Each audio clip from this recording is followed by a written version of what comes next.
जय Hind. Digital scouting में आपका स्वागत है। आज हम तृतीय सोपान से जुड़ी कुछ महत्वपूर्ण प्रश्नोत्तर की जानकारी प्राप्त करेंगे, जो संभवतः आपके नेशनल लेवल राष्ट्रपति पुरस्कार, scouts guides, rover rangers certificate online examination में पूछे जा सकते हैं। पिछली वीडियो में हमने प्रवेश, प्रथम सोपान एवं द्वितीय सोपान से जुड़ी महत्वपूर्ण क्वेश्चन आंसर के बारे में हम लोग जाने थे। आज इस वीडियो में हम तृतीय सोपान से जुड़ी महत्वपूर्ण प्रश्नोत्तर के बारे में जानेंगे। मैं आकाश अकेला, राष्ट्रपति पुरस्कार स्काउट सह एडवांस स्काउट मास्टर, अपने यूट्यूब चैनल डिजिटल स्काउटिंग में आपका स्वागत करता हूं। उम्मीद है आप सभी स्वस्थ एवं सुरक्षित होंगे। तो चलिए जानते हैं हम लोग तृतीय सोपान से जुड़ी कुछ महत्वपूर्ण प्रश्नोत्तर के बारे में। लेकिन वीडियो शुरू करने से पहले आप सभी से आग्रह है, अगर आप इस चैनल पर नए हैं या आप हमारे वीडियो को पहली बार देख रहे हैं तो इस चैनल को सब्सक्राइब करना बिल्कुल नहीं भूलें, क्योंकि स्काउटिंग गाइड से जुड़ी हर प्रकार की जानकारी इस चैनल पर हमेशा हम लाते रहते हैं। पिछली वीडियो में हमने प्रवेश और प्रथम सोपान एवं द्वितीय सोपान से जुड़ी जानकारी प्राप्त किए थे। अगर आपने हमारी पिछली वीडियो को नहीं देखा है तो उस वीडियो का लिंक मैं नीचे डिस्क्रिप्शन बॉक्स में दे दिया हूँ, आप वहाँ से वीडियो को देख सकते हैं। तो चलिए जानते हैं हम लोग तृतीय सोपान से जुड़ी महत्वपूर्ण प्रश्नोत्तर के बारे में। और अगर आप इस प्रश्नोत्तर का PDF प्राप्त करना चाहते हैं तो उसकी जानकारी हम वीडियो के बीच में देंगे कि किस प्रकार आप कोई भी क्वेश्चन आंसर का जो हम अपने इस चैनल पे दिखा रहे हैं, आप उसका PDF प्राप्त करना चाहते हैं तो किस वेबसाइट से आप उसका PDF प्राप्त कर सकते हैं। तो चलिए जानते हैं हम लोग तृतीय सोपान से जुड़ी कुछ महत्वपूर्ण जानकारी के। तृतीय सोपान से जुड़ी महत्वपूर्ण प्रश्नोत्तर। तो पहला नंबर का प्रश्न हमारा है, तृतीय सोपान पाठ्यक्रम के अनुसार एक स्काउट को कितने मीटर तैरना आना चाहिए? इसका उत्तर है कम से कम 50 मीटर। नंबर 2 का प्रश्न है, तृतीय सोपान में कितने मुख्य गांठों की जानकारी दी जाती है? तो इसका उत्तर है 3 प्रकार के। तीसरा प्रश्न हमारा है, तृतीय सोपान में कितनी फांस की जानकारी दी जाती है? तो इसका उत्तर है 1 प्रकार के। हमारा चौथा प्रश्न है, तृतीय सोपान टेस्ट उत्तीर्ण करने के लिए कितना किलोमीटर पैदल हाइक का रिपोर्ट जमा करना होता है? तो इसका उत्तर है 10 किलोमीटर हाइक। 5वां नंबर प्रश्न हमारा है, तृतीय सोपान उत्तीर्ण करने के लिए मोर्स विधि से कितने शब्दों का संदेश भेजना आना चाहिए? तो इसका उत्तर है 10 शब्दों का। नंबर 6 का प्रश्न है, किसी ऊंची मंजिल में आग लगने पर आहतों को नीचे उतारने में किस गांठ का उपयोग किया जाता है? इसका उत्तर है फायरमैन चेयर नोट। नंबर 7 प्रश्न है, ट्रेसल में कितने बांस व बल्लियों का प्रयोग किया जाता है? इसका उत्तर है 6 बांस या बल्लियों का प्रयोग होता है। नंबर 8 का प्रश्न हमारा है, ट्रेसल के बल्लियों को कसने के लिए कितने रस्सियों की ज़रूरत होती है? तो इसका उत्तर है 9 रस्सी की ज़रूरत पड़ती है। 9 नंबर का प्रश्न हमारा है, अनुमान लगाना के अंतर्गत कितने प्रतिशत की गलती माफ़ होती है? तो इसका उत्तर है 25%। 10 नंबर का हमारा प्रश्न है, इंच फीट विधि में कितना इकाई कदम चला जाता है? तो इसका उत्तर है 11 कदम। 11 नंबर का प्रश्न है, अनुमान लगाने के अंतर्गत किस विधि में किसी ऊंचाई को व्यक्ति की ऊंचाई के अनुपात के आधार पर ज्ञात किया जाता है? तो इसका उत्तर है पेंसिल विधि के द्वारा। 12 नंबर का प्रश्न है, अनुमान लगाने के अंतर्गत किस विधि में किसी ऊंचाई को उसकी छाया और लाठी की छाया जिसकी ऊंचाई ज्ञात हो से किया जाता है? तो इसका उत्तर है छाया विधि के द्वारा। 13 नंबर का प्रश्न है, अनुमान लगाने के अंतर्गत किस विधि में किसी ऊंचाई को किसी वस्तु को 2 भागों सम कोई भी भाग में बांटकर ऊंचाई ज्ञात किया जाता है? इसका उत्तर है संभाग विधि।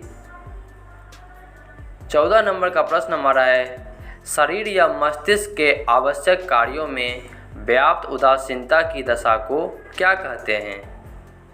तो इसका उत्तर है सदमा। 15 नंबर का प्रश्न है, दम घुटने के इलाज के लिए एक विधि का नाम बताएं। तो इसका उत्तर है हेमलिच विधि। 16 नंबर का प्रश्न है, अस्थि भंग हड्डी की टूटन मुख्यतः कितने प्रकार की हो सकती है? इसका उत्तर है 3 प्रकार की। 17 नंबर का प्रश्न है, झोली का प्रयोग मुख्यतः कितने प्रकार से होती है? इसका उत्तर है 3 प्रकार से। 18 नंबर का प्रश्न हमारा है, संत जॉन स्लिंग का उपयोग कब किया जाता है? तो इसका उत्तर है कॉलर बोन हंसली की हड्डी के लिए। 19 नंबर का प्रश्न हमारा है, कलाई को सहारा देने के लिए किस स्लिंग का उपयोग किया जाता है? तो इसका उत्तर है कॉलर और कफ स्लिंग का उपयोग।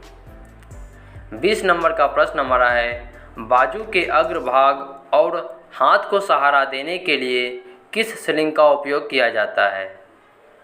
तो इसका उत्तर है आर्म स्लिंग का उपयोग। 21 नंबर का प्रश्न हमारा है, मानचित्र बनाने में मुख्यतः कितने बातों का ध्यान देना चाहिए? तो इसका उत्तर है 3 बातों का। 22 नंबर का प्रश्न हमारा है, स्काउटिंग में संकेत वार्ता की कितनी विधियां हैं? तो इसका उत्तर है 2 विधि, मोर्स विधि और सीमाफोर विधि। 23 नंबर का प्रश्न हमारा है, स्काउटिंग में संकेत वार्ता की 2 विधियां कौन सी है? तो इसका उत्तर है मोर्स कोड विधि और सीमाफोर विधि। 24 नंबर का प्रश्न हमारा है, डॉट और डैश का प्रयोग किस संकेत वार्ता विधि में किया जाता है? तो इसका उत्तर है मोर्स कोड विधि में। 25 नंबर का प्रश्न हमारा है, सीमाफोर विधि में अक्षर कितने डिग्री की दूरी पर बनाया जाता है? इसका उत्तर है 45 डिग्री की दूरी पर। 26 नंबर का प्रश्न हमारा है, मोर्स कोड का आविष्कार किसने किया था? तो इसका उत्तर है मिस्टर सैमुअल मोर्स ने। अगर आप सभी इस वीडियो का PDF प्राप्त करना चाहते हैं तो आप हमारी वेबसाइट www.digitalscouting.in से इस वीडियो का PDF प्राप्त कर सकते हैं।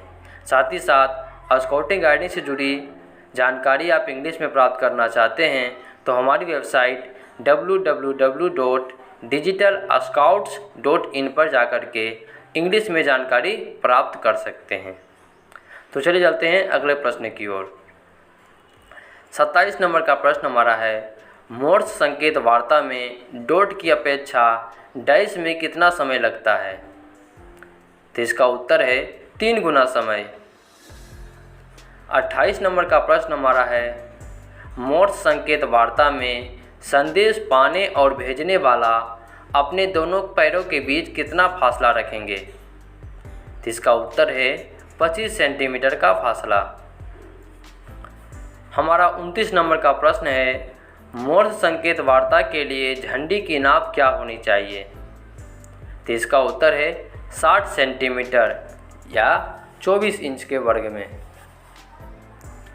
30 नंबर का प्रश्न हमारा है, मोर्स संकेत वार्ता के लिए झंडी के मध्य में किस रंग की पट्टी होती है? तो इसका उत्तर है नीली पट्टी। 31 नंबर का प्रश्न हमारा है, मोर्स संकेत वार्ता के लिए झंडी के मध्य में स्थित पट्टी की चौड़ाई क्या होती है? इसका उत्तर है 7.5 सेंटीमीटर लंबवत पट्टी। 32 नंबर का प्रश्न हमारा है, मोर्स संकेत वार्ता के लिए झंडी की डंडी की लंबाई क्या होनी चाहिए? इसका उत्तर है 75 सेंटीमीटर 2 फीट से लेकर 90 सेंटीमीटर यानी 3 फीट तक होनी चाहिए। 33 नंबर का प्रश्न हमारा है, संकेत वार्ता में झंडी को किस आकार में घुमाना चाहिए? तो इसका उत्तर है अष्टाकार में। 34 नंबर का प्रश्न हमारा है, संकेत वार्ता में VE का क्या अर्थ है? तो इसका उत्तर है क्या आप तैयार हैं? 35 नंबर का प्रश्न है, संकेत वार्ता में के का क्या अर्थ है? इसका उत्तर है हाँ मैं तैयार हूँ। 36 नंबर का प्रश्न है, संकेत वार्ता में क्यू का क्या अर्थ है? इसका उत्तर है रुको अभी मैं तैयार नहीं हूँ। 37 नंबर का प्रश्न है, संकेत वार्ता में टी का क्या अर्थ है? तो इसका उत्तर है सामान्य उत्तर।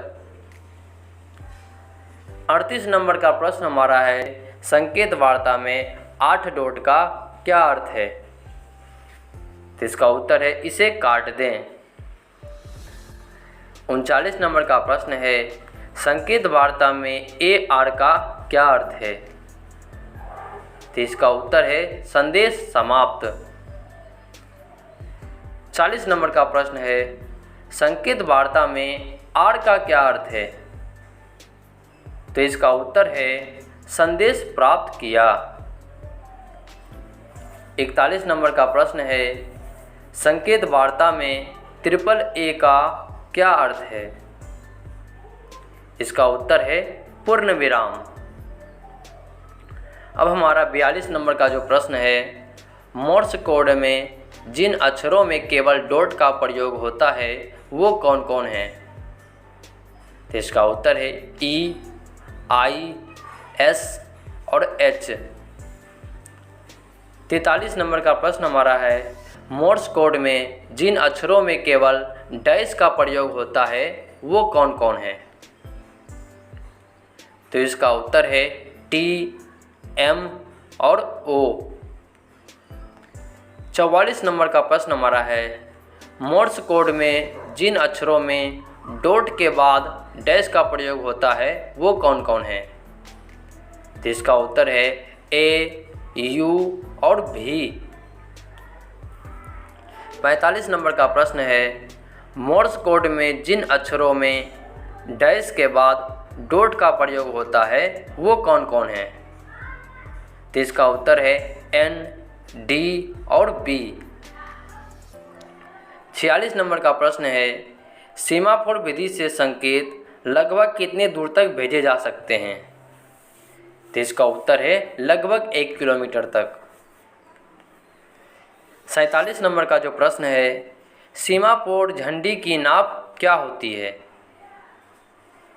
तो इसका उत्तर है 14x14 इंच। 48 नंबर का प्रश्न है, सीमाफोर झंडी की डंडी का नाप क्या होता है? तो इसका उत्तर है 20 इंच। 49 नंबर का जो प्रश्न हमारा है, सीमाफोर विधि में संदेश भेजने और पाने वाले किस तरह खड़े होते हैं? तो इसका उत्तर है एक दूसरे के आमने सामने। 50 नंबर का जो प्रश्न हमारा है, सीमाफोर विधि में संदेश भेजने और पाने वाले के पैरों के बीच कितना फासला होता है?